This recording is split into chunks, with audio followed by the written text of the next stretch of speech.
Hello students, welcome to my YouTube channel The Commerce Click. Hope आपने पिछली videos अच्छे से देख ली होगी और उसमें जो कॉन्सेप्ट हैं वो आपको क्लियर हो गए होंगे। तो चलिए आज स्टार्ट करते हैं एक नया टॉपिक जो अकाउंटिंग क्वेश्चन में है, टी शेप अकाउंट। ठीक है, टी शेप अकाउंट क्या होता है कि बिजनेस में हम जो अकाउंट्स बनाते हैं उनकी जो शेप होती है वो टी शेप की होती है। जैसे आप ये देख रहे हैं कि मैंने एक अकाउंट ये बनाया हुआ है, ये टी शेप में क्यों है दिस वन, और यहां से ये जो है इस साइड अलग पोर्शन है और इस साइड देखो रिपीट आपको दिख रहा होगा डेट पर्टिकुलर रुपीस। ठीक है, तो ये टी शेप अकाउंट इसलिए बोला जाता है क्योंकि इसके दो हिस्से होते हैं। इसका जो लेफ्ट हैंड साइड होता है उसको हम क्या लिखते हैं, उसकी साइड में हमारा लिखा जाता है डेबिट साइड, और जो राइट हैंड साइड पे होता है उसमें लिखा जाता है क्रेडिट साइड। और यहाँ सेंटर में जो भी हम अकाउंट बना रहे हैं उस अकाउंट का नाम लिखा जाता है। क्लियर है बच्चों कि डेबिट साइड हमारा लेफ्ट हैंड साइड पे होता है अकाउंट्स के अंदर, और क्रेडिट साइड में हम क्या लिखते हैं, क्रेडिट। यहाँ पर क्रेडिट लिखा जाता है। पिछली वीडियो में आपको समझ आ गया होगा कंसेप्ट डेबिट और क्रेडिट। डेबिट और क्रेडिट क्या है, दो बैलेंसेस के नाम है। जैसे मैंने बताया था कि एसेट्स और एक्सपेंस जो होते हैं वो डेबिट होते हैं, कैपिटल, लायबिलिटीज और रिवेन्यू यानी कि इनकम वो क्या होता है उनका बैलेंस क्रेडिट। तो अगर आपने ट्रांजेक्शन्स में ये चीजें इंक्रीज करनी है तो बैलेंस सेम रखना है, और अगर डिक्रीज करनी है तो बैलेंस क्या करना है, अपोजिट करना है। तो चलिए आज बनाते हैं टी शेप अकाउंट एक बनाना। ये देखिए ये क्वेश्चन है, इसको पढ़ते हैं पहले। From the following information prepare the proprietors capital account for the year ended 31 मार्च 2023 कि आपने प्रोप्राइटर का कैपिटल अकाउंट तैयार करना है। कौन सी डेट को वो साल खत्म हो रहा है, 31 मार्च 2023 को ईयर खत्म हो रहा है। तो ये डिफरेंट ट्रांजेक्शन्स आपको दिख रही है, ठीक है, डिफरेंट डेट्स पे ये ट्रांजेक्शन्स की हुई है। अब आपने क्या करना है, सबसे पहले तो हमने डी शेप अकाउंट बनाना है, जो यहाँ बनाया हुआ आपको दिख रहा होगा दिस वन, लाइक इस तरह बनाना है। और सबसे पहले हमने क्या करना है, ऊपर अपने अकाउंट का नाम लिखना है। तो हमने इसमें क्या बनाना है, कैपिटल अकाउंट, तो हमने यहाँ पर क्या लिख देना है, कैपिटल अकाउंट। क्लियर है, इधर debit credit date particular amount date particular amount. अब क्वेश्चन स्टार्ट करने से पहले कैपिटल का क्या बैलेंस होता है, क्रेडिट बैलेंस होता है, राइट, ये आपको याद हो गया होगा। अब अगर आपकी ट्रांजेक्शन से कैपिटल इंक्रीज हो रही होगी, जिस भी ट्रांजेक्शन में आपको लगता है कि कैपिटल बढ़ रही है, तो आपने उसकी पोस्टिंग कहाँ करनी है, क्रेडिट साइड में करनी है। और जिस भी ट्रांजेक्शन से आपको लग रहा होगा कि आपकी कैपिटल कम हो रही है तो उसकी पोस्टिंग किधर करनी है, हमने डेबिट साइड में करनी है। क्लियर है, चलिए स्टार्ट करते हैं अपना। फर्स्ट ट्रांजेक्शन क्या है, 2022 को 1 अप्रैल को बिजनेस स्टार्ट किया है, started business by depositing ₹75,000 in bank.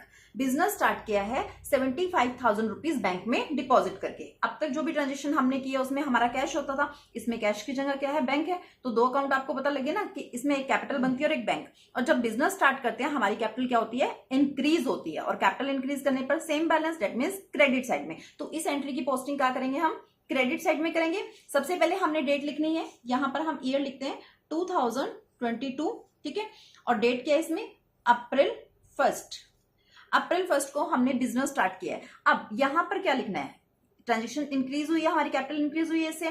तो हम अब एक बात याद रखना बच्चों, जब हम डेबिट साइड में लिखा जाता है तो वर्ड यूज करते हैं टू का, ठीक है। जब भी हम यहाँ पोस्टिंग करेंगे तो क्या वर्ड लिखा जाएगा, टू।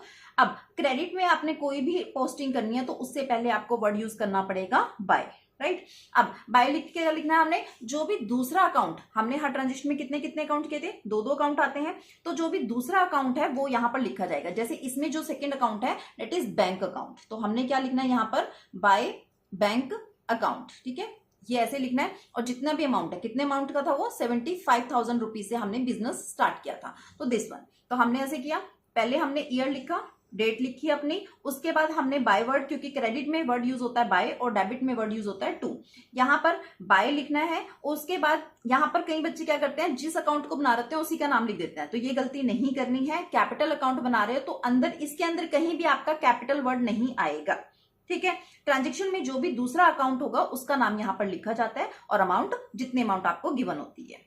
क्लियर, नेक्स्ट करते हैं। जून 17 को withdrew from bank for personal use ₹10,000 की क्या किया है, पर्सनल यूज के लिए बैंक से 10,000 रुपीज विथड्रॉ कर लिए गए, निकाल लिए गए। कब, 17 जून को। अब इससे पहले आपने ये देखना है कि आपकी कैपिटल में, क्योंकि हम कौन सा अकाउंट बना रहे हैं, कैपिटल अकाउंट, तो हमने ये चेक करना है कैपिटल इंक्रीज होगी या डिक्रीज होगी। अब पर्सनल अकाउंट के लिए, पर्सनल यूज के लिए जब हम विड्रॉ करते हैं, दैट इज कॉल्ड ड्रॉइंग, तो उससे क्या होता है, हमारी कैपिटल कम होती है। अब कम करनी है कैपिटल, तो बैलेंस क्या करना पड़ेगा, अपोजिट। तो अपोजिट क्या मतलब होगा, डेबिट में लिखा जाएगा। तो यहां सबसे पहले इसी तरीके से हमने करना है, डेट लिखनी है अपनी 2022, ठीक है। डेट क्या थी इसकी, जून 17, तो यहां हमने लिखा जून 17। टू वर्ड यहां आपको बताई दिए गए कि डेबिट में जब भी लिखना है तो 2 लिखना है, ठीक है। कहां से निकाला है, बैंक से निकाला है, तो क्या लिखना आपने, बैंक अकाउंट, ठीक है। कितना अमाउंट विड्रॉ किया था, 10,000 रुपीज का, तो यहां लिख दीजिए आप 10,000 रुपीज। ये ट्रांजेक्शन आपकी कंप्लीट हो गई है। क्लियर है। इस ट्रांजेक्शन से क्योंकि कैपिटल कम हो रही है, इसलिए हमने इसको डेबिट साइड में लिखा है। डेट लिखनी है, 2 में कैपिटल नहीं लिखना, उसके अलावा ट्रांजेक्शन में जो दूसरा अकाउंट होता है वो लिखा जाता है और अमाउंट पोस्ट कर दी जाती है। क्लियर। चलिए नेक्स्ट ट्रांजेक्शन, जुलाई 31 को लाइफ इंश्योरेंस प्रीमियम पेड किया ₹13,000, ठीक है। लाइफ इंश्योरेंस प्रीमियम बच्चों बिजनेसमैन का अपनी पर्सनल लाइफ का होता है, इसलिए ड्रॉइंग होती है, ठीक है। लाइफ इंश्योरेंस प्रीमियम जब भी आपको ट्रांजेक्शन दिखे तो इसको क्या मानना है, जैसे आप ड्राइंग की ट्रीटमेंट करते हो सेम ये ड्राइंग ही है।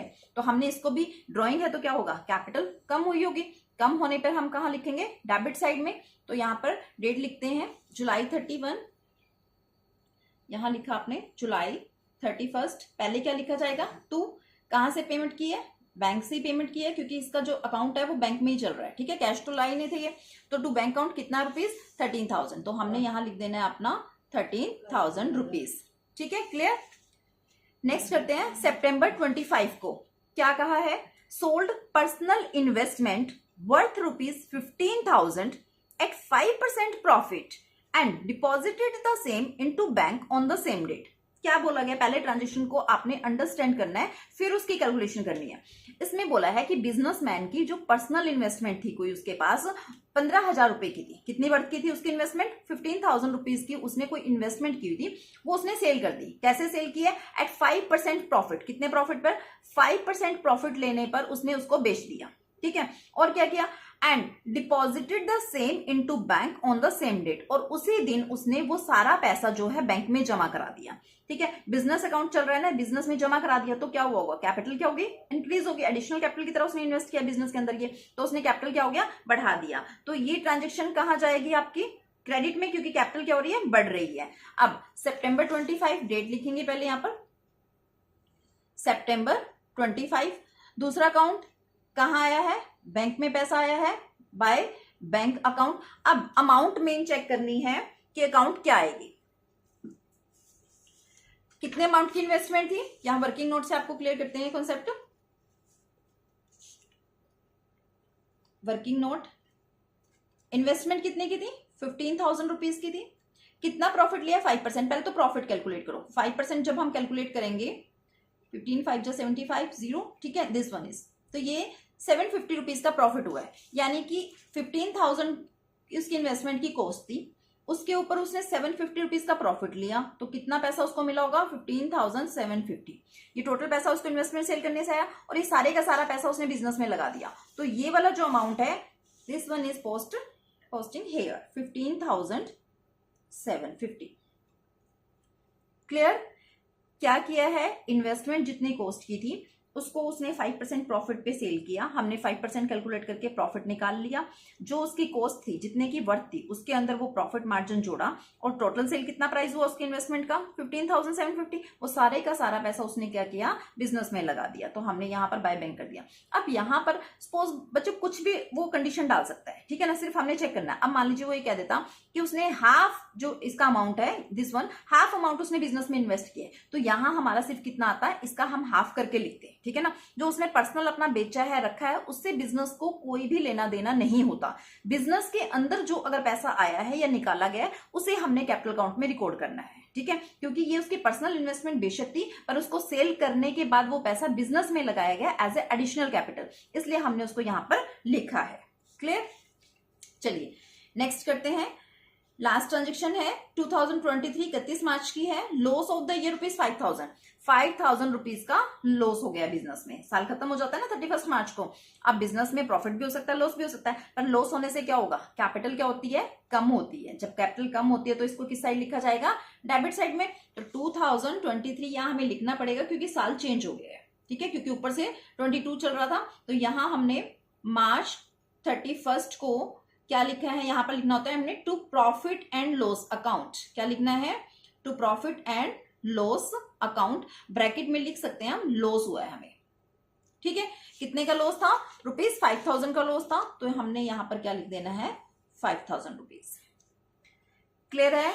आई थिंक ये सारी जितनी ट्रांजेक्शन थी सारी की सारी आपको क्लियर है। यहां पर जिस भी ट्रांजेक्शन से हमारी कैपिटल अकाउंट इंक्रीज हो रहा है वो हमने क्रेडिट में लिखना है। जिस भी ट्रांजेक्शन से हमारा कैपिटल अकाउंट डिक्रीज हो रहा है वो हमने यहां पर लिखना है। और एक बात ध्यान रखना बच्चों, कई बार वो बच्चों को कंफ्यूज करने के लिए क्वेश्चन के अंदर ऐसी ट्रांजेक्शन डाल देते हैं जिसमें कैपिटल अकाउंट इफेक्ट ही नहीं हो रहा होता, ठीक है। फॉर एग्जाम्पल मैं आपको बताती हूँ, जैसे हमने असेट्स परचेज किया उधार में। अगर हम असेट्स उधार में परचेज करते हैं तो इसका एक इफेक्ट असेट्स में जाता है और एक इफेक्ट लायबिलिटी में जाएगा।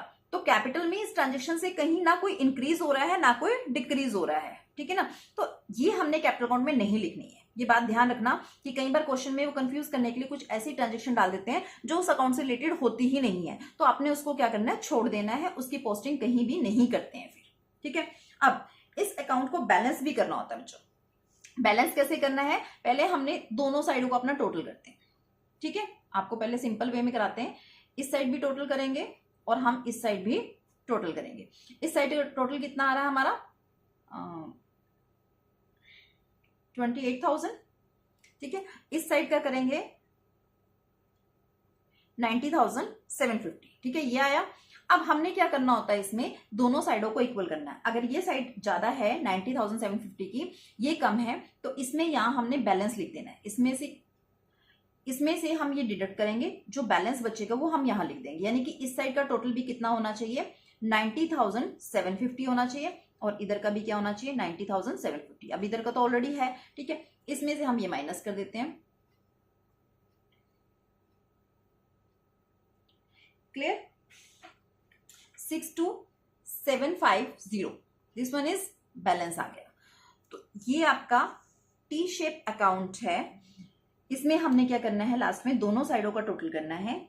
जोन सी साइड बड़ी होती है, ठीक है, जैसे कैपिटल में ये वाली साइड बड़ी आई है, असेट्स में क्या होगा, ये वाली साइडें बड़ी आती हैं, ठीक है। जोन सी भी साइड बड़ी होती है, हमने बड़ी साइड में से जो छोटी है उसको माइनस करने के बाद जो बचता है इसको हमने बैलेंस लिख के ये कर देना है, ठीक है। तो ये आपका टी शेप अकाउंट जो है कंप्लीट हो गया है। आई थिंक आपको ये कंसेप्ट क्लियर हो गया होगा। जो इसका वर्किंग नोट था दिस वन, ये भी आपको इसका क्लियर हो गया होगा। अब इस वीडियो में आपके लिए जो एक काम है, ये आपका आज का प्रैक्टिस क्वेश्चन, ठीक है। आपको टी शेप अकाउंट का मैंने क्वेश्चन कराया है, तो प्रैक्टिस क्वेश्चन में भी आपको मैंने टी शेप अकाउंट दिया है, ठीक है। तो ये आपने जो क्वेश्चन मैंने कराया है, एक वो अपने आप हाथ से खुद करना है, और एक ये प्रैक्टिस क्वेश्चन भी आपने अपने आप करना है। और अब टर्न है जो हमारी लास्ट वीडियो में प्रैक्टिस क्वेश्चन था, तो ये हमारी लास्ट वीडियो के प्रैक्टिस क्वेश्चंस, ठीक है। चलिए इसको सॉल्व करते हैं। पढ़िए पहले क्या कहा गया, on which side the decrease in the following account be recorded, also mention the nature of the account. कि आपने इसमें ये बताना है कि इनमें अगर कौन सी साइड लिखा जाएगा अगर डिक्रीज होता है तो, और नेचर ऑफ अकाउंट भी आपने बताना है। डिक्रीज का रूल पहले आपको पता है ना, डिक्रीज होता है तो हमें क्या करना होता है, बैलेंस अपोजिट करना होता है, ठीक है। अब बैंक क्या होती है हमारी, असेट्स होती है, असेट्स का बैलेंस क्या होता है, डेबिट होता है, बट क्या करना है डिक्रीज, तो क्या करेंगे, क्रेडिट करेंगे। राम एक कस्टमर है, ठीक है। अब कस्टमर किस में आता था हमारा, डेटर, असेट्स में आता था, बैलेंस डेबिट होता है, बट क्योंकि डिक्रीज करना है तो क्या करेंगे, क्रेडिट।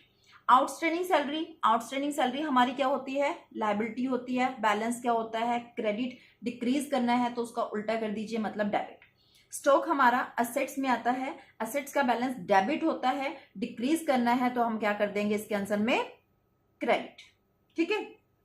अब next question, from the following transaction state the nature of account and state which account will be debited and which account will be credited. अब इसमें हमारे दो अकाउंट कौन कौन से हैं, पहले तो कैश रिसीव फ्रॉम राहुल है, एक कैश है एक राहुल है, ठीक है। कैश किस में आता है, असेट्स में आता है। राहुल, अब पैसे मिल रहे हैं तो डेटर होगा ना, तभी पैसे दे रहा है, असेट्स होगी, ठीक है। तो ये असेट्स है, दोनों असेट्स है।